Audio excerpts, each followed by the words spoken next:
Today I'm going to be talking about architecture, but in a way that perhaps you're not very used to hearing architecture.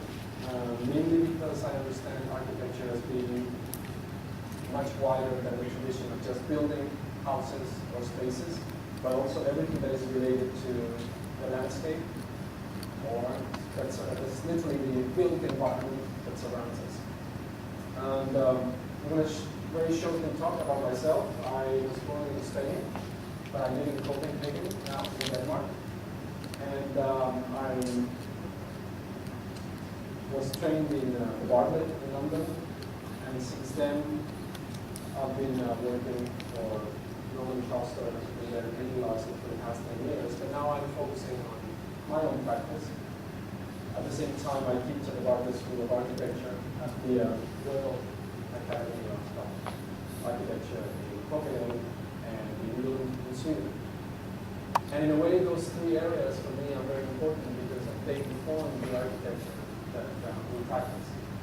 And as you will see, it branches out into different ways of manifesting as well. There's a lot of research that we take part in. And part of that research is MAP, or the Manual of Architectural Possibilities, that I will show a bit further in the lecture. I often start with this image because I think that unless you're willing to live in a spacesuit, completely isolated and protected from the world today, you're going to have to engage with the environment in a much more direct way than we have done traditionally. So normally, we just build anywhere and in any which way, and there are consequences to our actions. Because maybe when we build, we only think of a generation or two. We don't think of the consequences of the footprint. And when something happens, things crumble down, people have to find other ways of surviving, and luckily the inventiveness of people is outstanding as a species. We're very inventive. But at the same time, we are finding ourselves that we're meeting our own archaeology. That is, we're constructing so quickly now that we're actually meeting the things that we're building, but not as assets, but as problems. And these are some of the problems. We literally sometimes just build and don't think about the consequences of how nature can be defied. This is very interesting. It happens all over the world, and also in many of the developed countries, they're doing perhaps even the worst job. We all know about the tsunami in Japan. What perhaps is not being published so much is that throughout the whole coast of Japan, there's a series of stones. They're 500 years old, and they're following the coast. There's about 500 of them. And those stones say very plainly, do not build below this height. You are in danger of tsunami. And that has been obviously disregarded in the past 500 years. And unfortunately, I'm very sure that in 10 years' time, we're going to see new buildings very much in the same places where we have actually destroyed by the tsunami. We have runways and communication elements which get destroyed. Here we have the impacts of the tsunami in Japan. But it's not only the physical elements that imply consequence, it's also the less visible, the more the dynamic elements. For example, we have established routes of travel that go from Europe to the US, go back and forth. They become such vital ways of communicating and making business that when a volcano erupts, we are surprised because suddenly our flights routes are disrupted and people get stuck. We also build other things which are not necessarily on land, and sometimes they're 3 times as big as villages, and they float and they're made for our own pleasure. And there's nothing wrong with that. The problem is that when we're tired of that, we literally send it to the other side of the world to be disposed. This is Chittagong in Bangladesh. That's where the big cruise ships and carriers are sent when they met their jet of the line, and they are cut apart by people who literally have their feet melted because the acid and the oil is literally throughout this beach. At the same time, we've become accustomed to these trade routes, and we would like to have fresh tomatoes and fresh cucumbers all over Europe. So what do? We create greenhouses. That's normal. The problem is that some greenhouses are so huge. This is south of Spain, Malaga. This is several thousand square kilometers covered by plastic. Now, I don't mind having fresh tomatoes in Northern Europe, but the consequences of having a landscape covered by plastic makes me think twice. Not only of that tomato, but also the consequences in our built environment. What does this mean, really? We also like to extract water from the ground, and when we extract too much water, this happens. This is literally Guatemala. Last year, the ground just dropped below somebody's house. You can fit the Statue of Liberty. And this happens about 2-3 years, every 2-3 years. Of course, not everything that is underground is bad. This is underneath Mexico. There are crystal formations that have existed for several thousand years. And these formations, this is not Photoshop. These are people that go there, geologists, with masks on. There's a very high load of acid in the air. So this is also underneath us. So nature in its way has also created several spaces of very interesting qualities, which I think is partly our interest as architects to understand. We also make holes, but sometimes make holes to put this, which is literally uranium rods for nuclear plants. And when we use them, we have to bury them underneath. We also like to build high, and there's nothing wrong with building high. It's become prestigious. It's also quite an efficient way of putting a lot of people in a small space. The problem is that not everybody builds in the same way. And some quality sometimes is left behind, and things like this happen. And again, this is not what we see on the front page of the news, but this is the reality, the consequences of building extremely fast with a very short-sighted horizon. And we keep doing it. This is literally today, Hong Kong. This is not a Photoshop images. This is literally one floor extruded 150 times, again and again and again, all over China, Hong Kong, and other places in the world. And we also do infrastructure. We've created huge structures, we've created huge avenues, mainly with one philosophy in mind. So in the 50s there was one philosophy, in the 60s another, in the 70s and the 80s, and often we find out, well, that wasn't such a great idea, but what do we do now? We have a structure of this size that is completely saturated. How can we deal with it? Now I'm going to show you something which I find quite fascinating. This is the Earth, but this is the Earth without the Earth. This is only what we have built on the Earth. These are our roads, our infrastructure, our telephone lines, our cities, our pavements.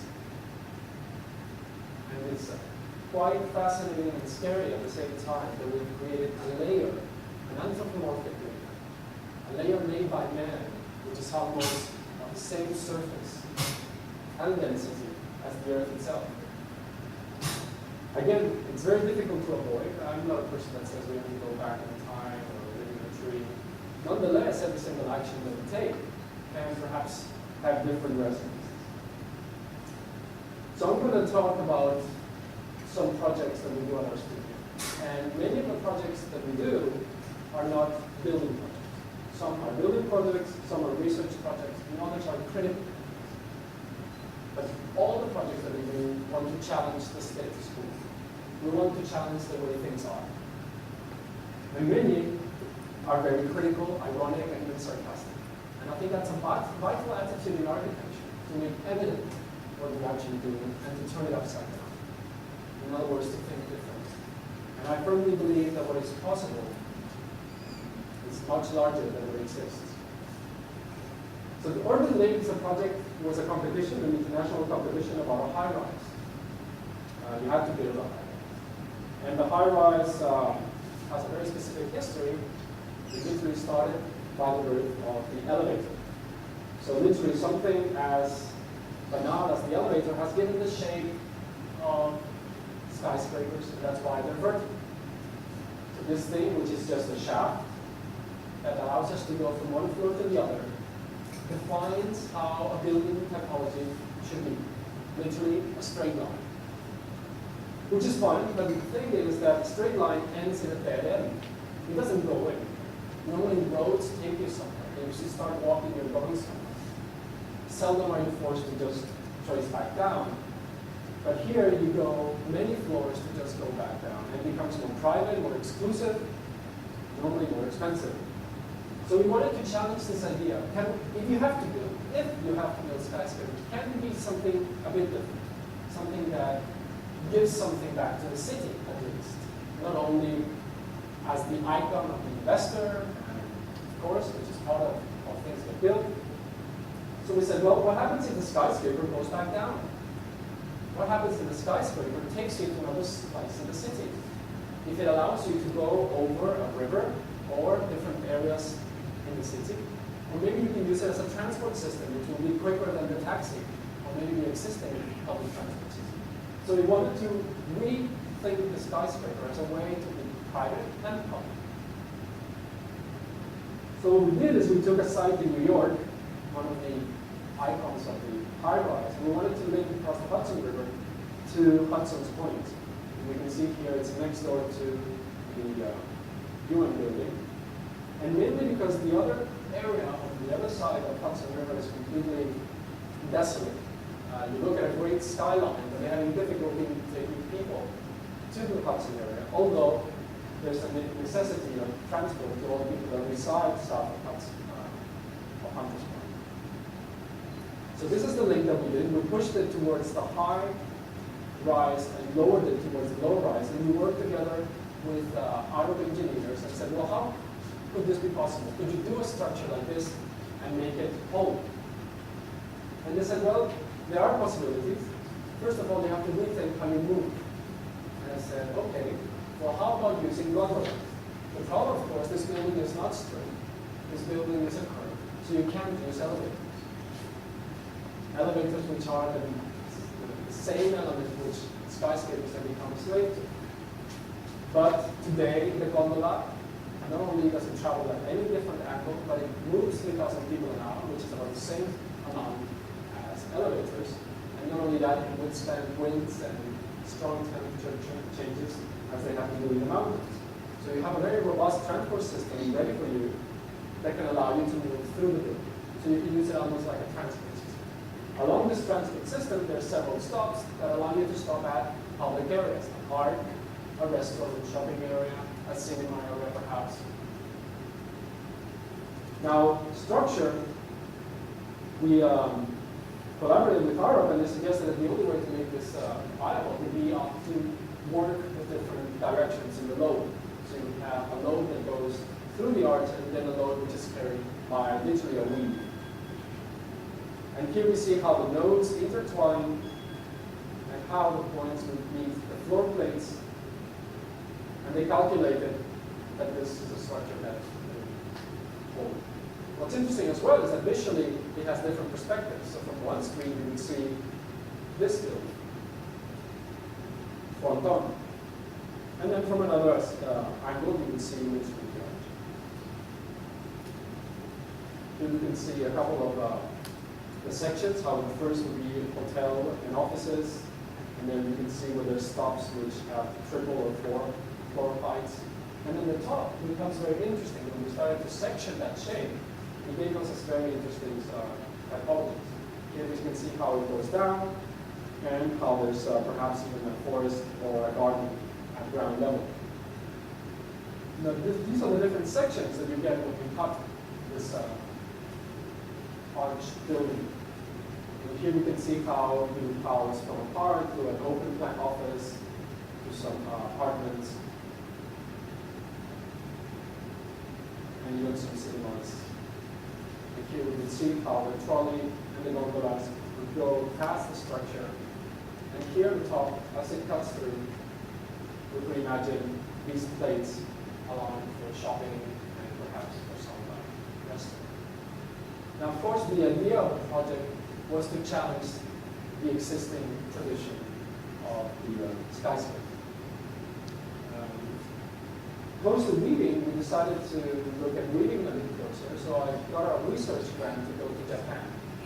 And I thought weaving was quite interesting because weaving allows you to do a shape without any glue, without any nails, only by the geometry of the material and the friction of the material, very much like your clothes. So your clothes does not have glue, it is the thread that is weaved that allows the friction to be flexible.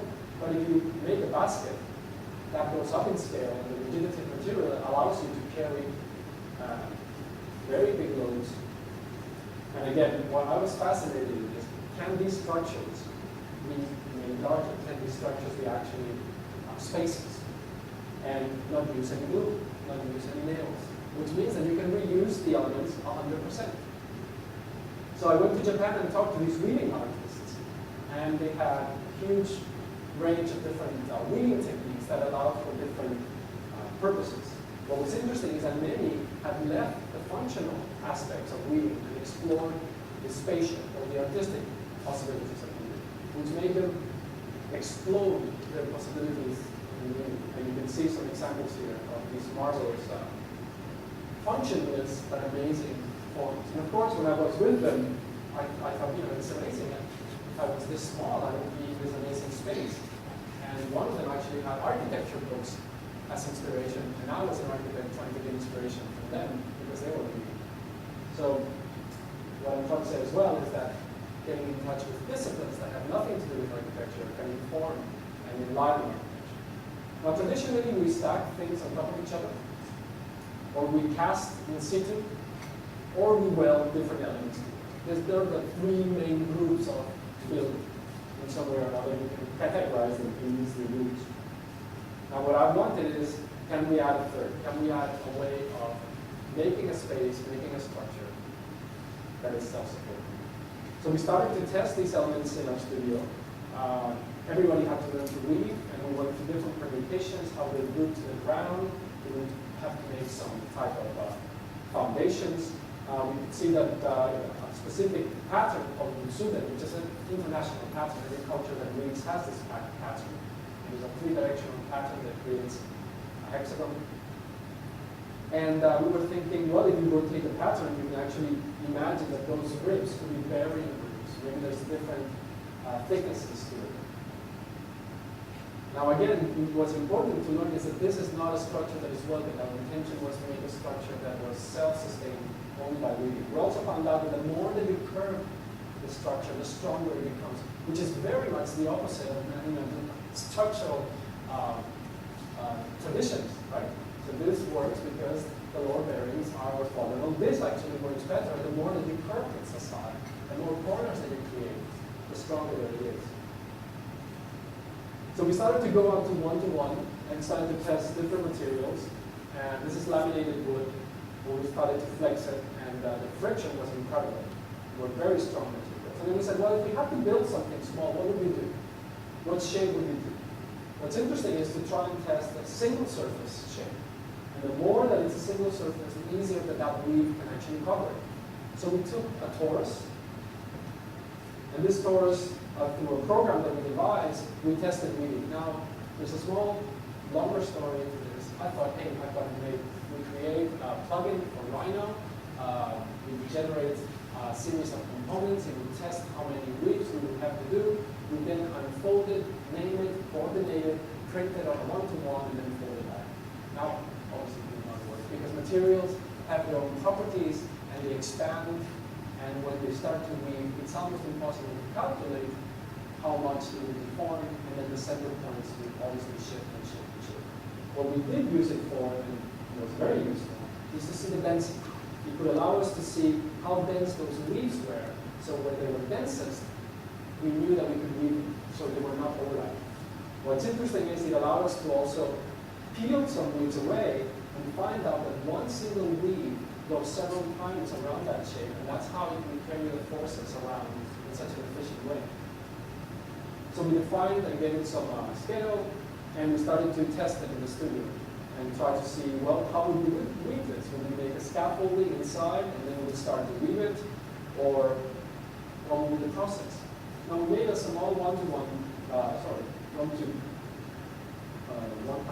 model in wood, and we were surprised how tough this was. We could actually sit on this very small model, which gave us a lot of optimism. But then we said, well, what are we going to do? In this project, we didn't have more space or resources to do a one-to-one. So I was invited to exhibit in China last year, and I exhibited my work, and then they said, we need a small pavilion for the event, for the launch. Does anybody have an idea? So we sent these drawings. I said, well, we could try this. And they said right away, yeah, okay, let's try it, let's do it. And then suddenly we realized, okay, well, we're going to have to build it, and we haven't tried it before. But often that's actually the best way to carry it forward and test it. So we went to China. Obviously, bamboo was the material that was obvious to use there. But we had to test different thicknesses, different strengths, how do we cut the bamboo, which sections we had to use, and it had to hold its shape, but not be too thick that we can't leave it. So finally, when we found out the amount of material and the thickness of the sections, we started to devise all the elements, all the rings, and it took one day to make all the rings, and then literally took one day to weave it together. And it was even woven without a scaffold. They made crosses. They were much smarter than we were. They made crosses, as you can see, to hold the rings together. They put them around the central ring. And once they were put up, they started to weave. And this took one day.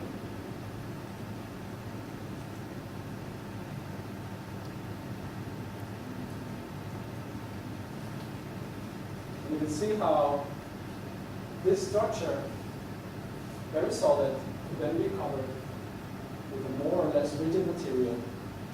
But we proved that we could actually weave a structure, and it could be self-loading, bear its own weight, and when you are used, or when you have to use it anymore, you can literally unweave it and reuse the material, every single material that you use. So this could be interesting as a temporary structure, or some type of outdoor pavilion, for example. Not necessarily temporary, but it's also extremely light. Being in Japan also brought me very close to bamboo, and I discovered how fascinating a material it is. The way that it grows very straight, and not only that, the way that it resembles a column. When you're there, it's almost like you're in this dusty column forest. And I was fascinated also by its strength. These columns are literally they're about a ton and a half in vertical loads each. They're about 10 to 12 centimeters. This is Madake bamboo. There's many different types, of course. What's interesting is that it grows from this into this in about 30 days, which is about almost a meter a day. And you don't believe it, but when you're there, you leave a camera and you come back and you see that it's going about 70 centimeters. You just can't believe it. I mean, it takes about the time it takes in Europe to harden concrete. This has made a column which is 30 meters high, or 50 meters high. And of course, this has been used for centuries. Every country in the region that has bamboo has used it. So what do we do normally with bamboo? We take it, we cut it, right? And then we find out ways of how to put it together, the ways that we have put steel together, or many other elements which are not necessarily bamboo together. And I thought this was a bit strange, that we took this material that had this strength and suddenly cut it to use it as something else. Especially because even though it works when you have the structures up high, you still have to make these prostheses, these strange things to put it together. But the biggest problem of all is when you have to root it to foundations. You cut it, and then you have exposed its weakest link, which is the end of the bamboo that can split. So, in the last 50 years, people have tried to devise concrete and steel elements that you try to put into bamboo to make it work again because you can. Now, I think this was a bit strange. It's almost like my leg is fine, I'm going to cut it, and I'm going to do the prosthesis to see if that works better. Because this is exactly what is happening. So we said, okay, that's the way we think of this video. Can we do this differently? Can we turn this around? Can we turn its weakest link into its strength? So we decided to look at the best foundation that bamboo already has, which is its root system. That root system can withstand hurricanes and typhoons, and it can bear the load of 1.5 tons, and it suffers no cracking because it was built to carry its loads through the ground in a rhizoma of roots. And I said, okay, well, if we have to do a small house and not move the bamboo, what would we do? What would we do if we wanted to use bamboo as a column? Well, we imagine that we just spread an area where we know bamboo is growing, and we create a scaffolding with a flooring system. And this is like a grid system. And to that grid system, we allowed some bamboo shoots to grow by some casings. The other ones would not grow because they would not receive sunlight, so we would block them. And we allowed that to grow in those 30 days through the house and expand itself and catch these two surfaces, literally the floor and a roofing system, by expanding itself. And what's interesting is the bamboo expands very little. So in the first 30 days, it reaches its shape, and from then on, the rest of its lifetime, all it does is become stronger inwards. It doesn't grow more outwards, which works very well because you can limit and control its expansion. Now, of course, this we haven't tried. We have a test in Brazil where we're trying to test different blocks of how bamboo grows, and we'll see how that develops. But again, what was important for us was the process, the idea of, well, let's see how we can do this differently if you want to really take advantage of this material. Now I'm going to talk shortly about MAP, or the Manual of Architectural Possibilities. This is perhaps our most radical of approaches to architecture. And this comes because I wanted to present the way we worked in the studio out into the world. This, by the way, is a map of the world by gravity that shows that the gravity of the world is not the same everywhere. It is exaggerated, but you have areas where there is actually more attraction and less attraction. So the world is not so precise sometimes and homogeneous as we think. So with that, we wanted to provoke a discussion through the world of ideas. We wanted to use ideas to literally incite a discussion in architecture. We also wanted to make it quick. 3 months of research where you're not allowed to draw, you're only allowed to learn.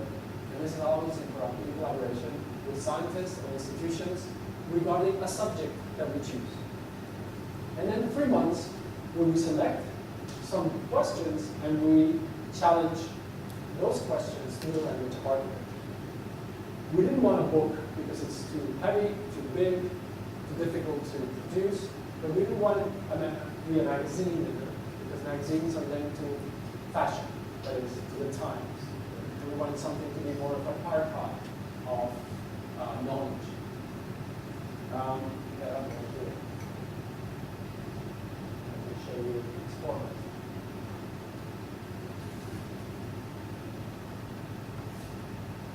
And the last thing is, I wanted it to be affordable. I remember when I was a student, how expensive books were. And I wanted this to be a tool where students, if you were curious, you would buy, because it would be cheap. So this is literally funded mostly by us, and the sale price of e-commerce for production. So these were the 3 targets of the publication. So the first one was about Antarctica. Here we see how the format is an A1 that folds like a map. And the second one, you can see here the first page, which is about data and facts about Antarctica. I mean, I could go and talk about these projects, but there's about 4 to 5 projects in each map. And the second one was about quarantine, or the space and containment. The fact that containment itself requires spatial implications. We have to try and encase it in some way. So we researched for 3 months on diseases, how diseases are traveling through the world, the history of diseases as well. And in the back, we created several projects that tried to challenge some of those ideas. The third one was about archiving or information, how information also requires a space, even though we've gone from the physical to digital. An interesting diagram, that one for example. If you look at the dark, long line, that is the lifetime of data if it was written on stone, but how little information it can gather. But today's data, we can put in a square centimeter so much more data, but it will only last about 3 to 5 years. So any hard disk that you have, you better change it if it's 5 years old, because it will probably defibrillate, any CD, any DVD, nobody will guarantee a lifespan of more than 10 years. Which means that we now pass the Moore's curve. All the information that we have that is digital, 90% of it is in danger because you have to keep changing it from a format to another format while that information is growing exponentially. So we can't assure safety of information, which is fascinating. Another note, 99% of the money in the world is digital. We can't touch it. It's just literally there in the air, in a virtual manner, exchanging hands. We also went through the history of formats. Anyway, it goes on. So this was the research and then a series of projects trying to engage with that group. And the one which is relevant here today, because I'm also here to launch MAP 004, which is about floods. It's this one. And to do that, I'm going to change to another program. Here is the research page.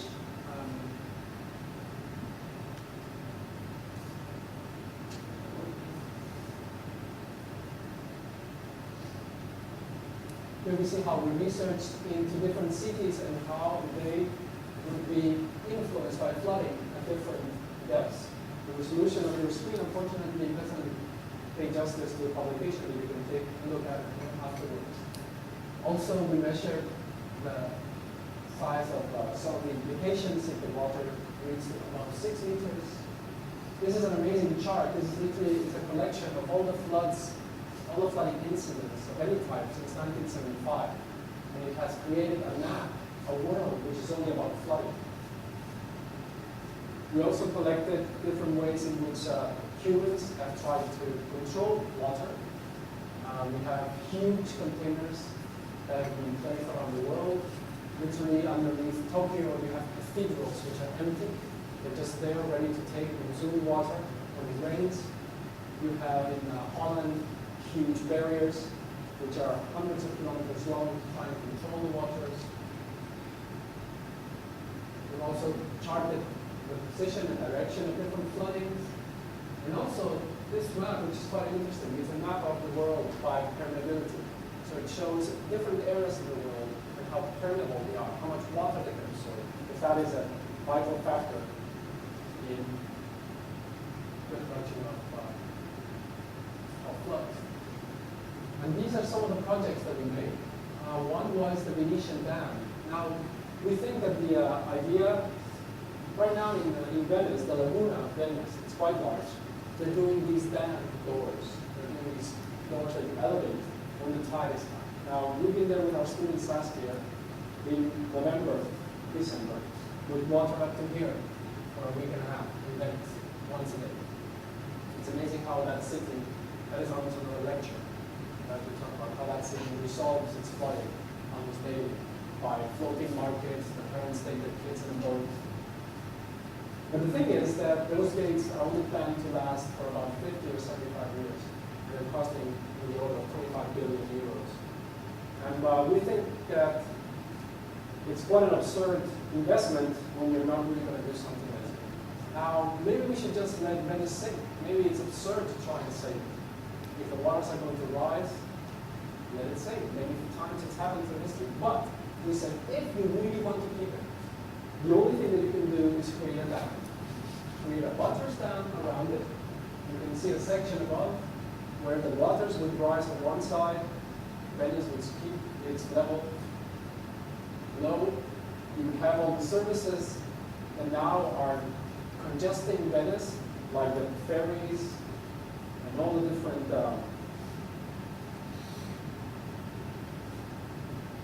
areas that need to take care of ships. Probably the image is not there. And that would be a way of literally, if you have to do something in this direction, saving Venice. And the dam would be an inhabited dam. This is a watershore habitat. I'm not going to talk about this project now because it's going to come later on as a competition. And then we have the cultivated urban atoll, which was a project, a visionary or speculative project about the Maldives, which I'm also going to present later on. And this one is a mobile home flotation kit. There's about 25 million people living in mobile homes in the US. And they're one of the most affected by floods. They're often very close to riverbeds or flat areas close to the coast. And when there's a flooding, you can just imagine how these elements are moved around. So we devised a system of an emergency mooring with inflatable elements that just spring underneath, very much like what we have in airplanes. You just pull the plug and the ramps go up. And you can see the character of our projects. Sometimes they make you smile, sometimes they make you frown. And that's exactly the point, because we want to move you from the comfort zone.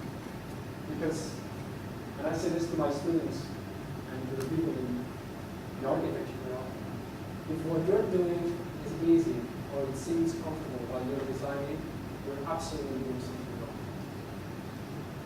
If it seems comfortable and easy, you're doing something wrong. Because what are we here if it's not to challenge every single day how things are done to try and move them a step in one direction or the other? Maybe it will work, maybe it won't work. But if we're not here to actually be critical, then the things that you've taken for granted today probably wouldn't have happened. So we go back to the presentation. I'm going to talk about one of the projects of Map 01 in Antarctica. What's interesting about the Antarctica is, I was very surprised, is the amount of tourism that comes to it. This is the curve. About almost 40,000 tourists come to a continent which is larger than the United States, and it's about 2,000 people that live more or less year-round. 40,000 tourists. And they come in these ships. Cruise ships during the summer. Antarctica is almost 2/3 of its normal size in the summer. But accidents also happen. Cruise ships crash against each other. This was 3 years ago. Nobody died. But it also exemplifies how tourism always tries to bring its comfort to another territory. And I've always been surprised about that. Because what happens is that we end up doing this with the landscape. This could look like a mining station in Siberia, but it's actually a natural reserve. One of the largest natural reserves in the world, which is in Antarctica. This is McMurdo, the US-based station. It looks like any industrial city in the world, perhaps even worse. Things are just transported. Very similar to what happens in Maldives. You have to transport absolutely everything. There's nothing there that you can move. And hotels are starting to be built in the same way. Now, again, we wanted to challenge this notion.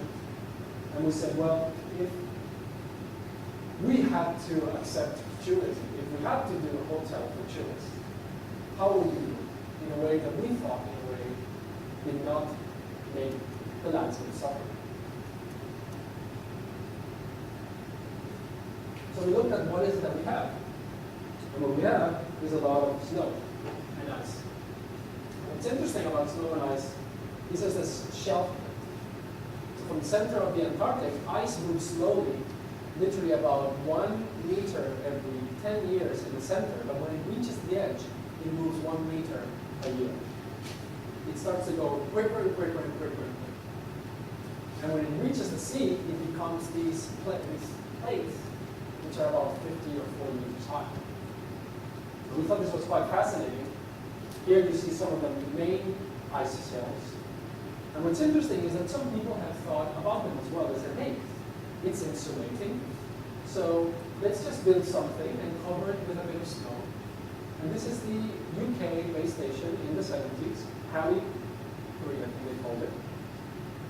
It didn't work too well, so they changed the shape and they made an old one.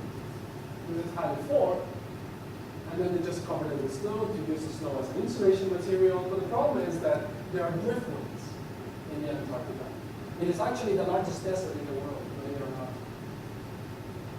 place in the world with least precipitation. But the very few drops that have fallen so many thousands of years, because it's so cold, it's staying there. It doesn't rain, it doesn't snow, which is quite nice. And it holds 70% of the world's fresh water.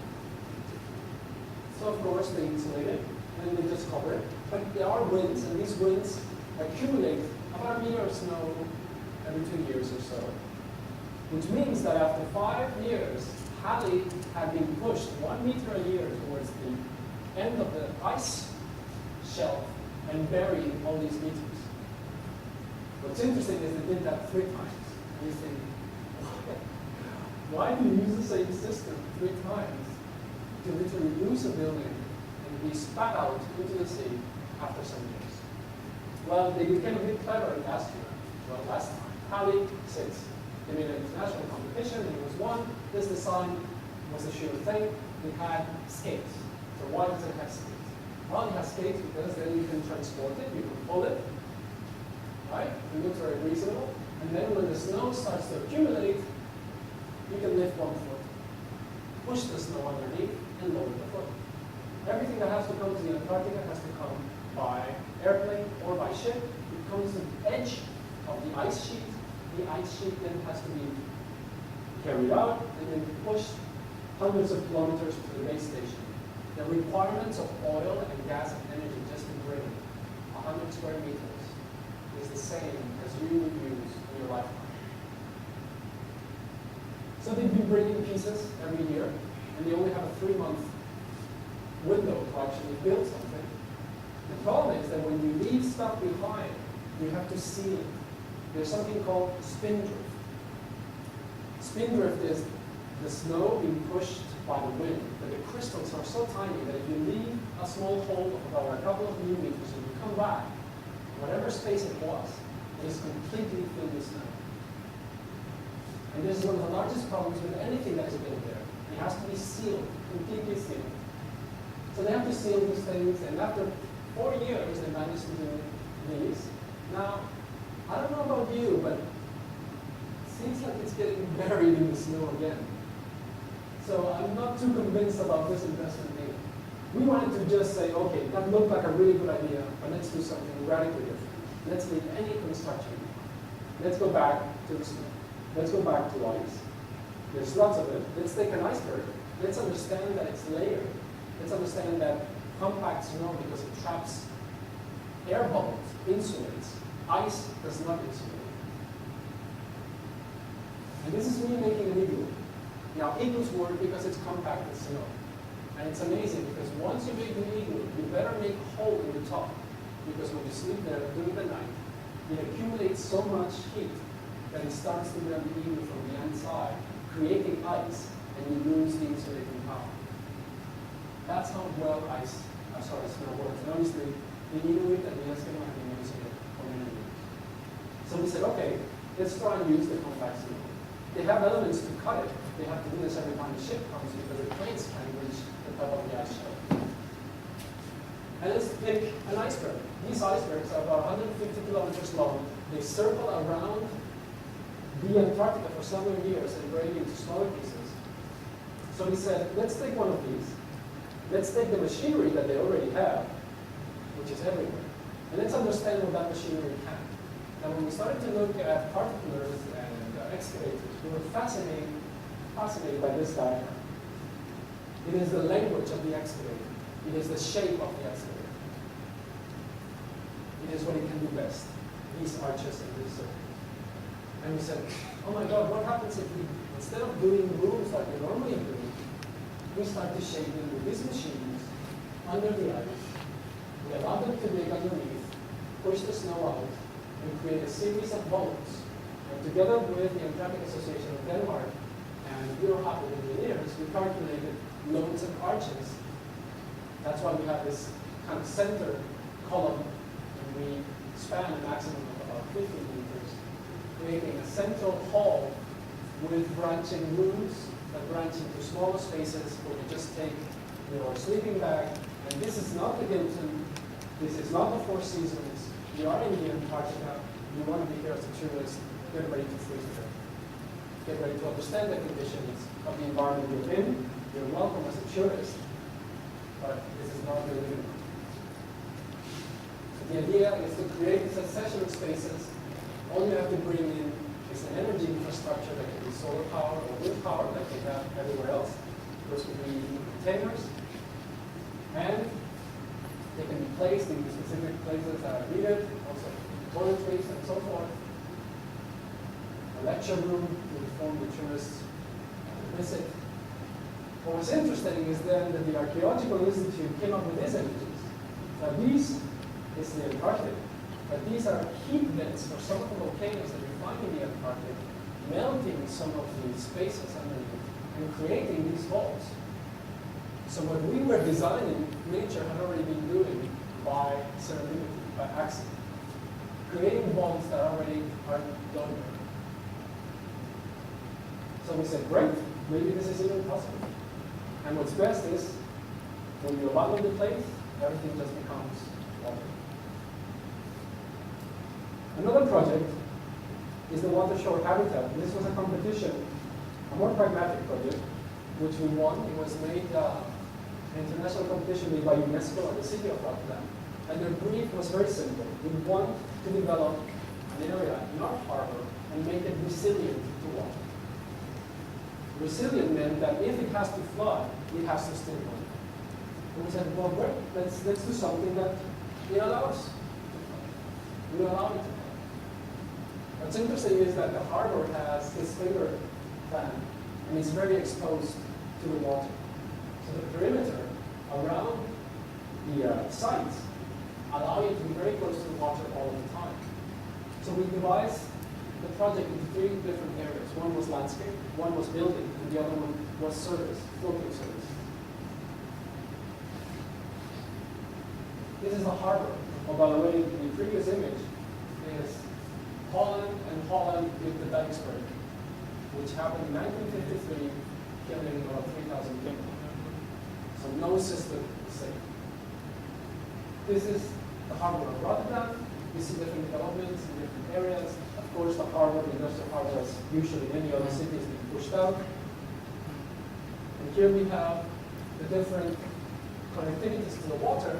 And the second element we wanted to work with is the landscape. Because instead of making a flat landscape, what if we make a landscape that is hilly, that has small hills and holes, small lakes?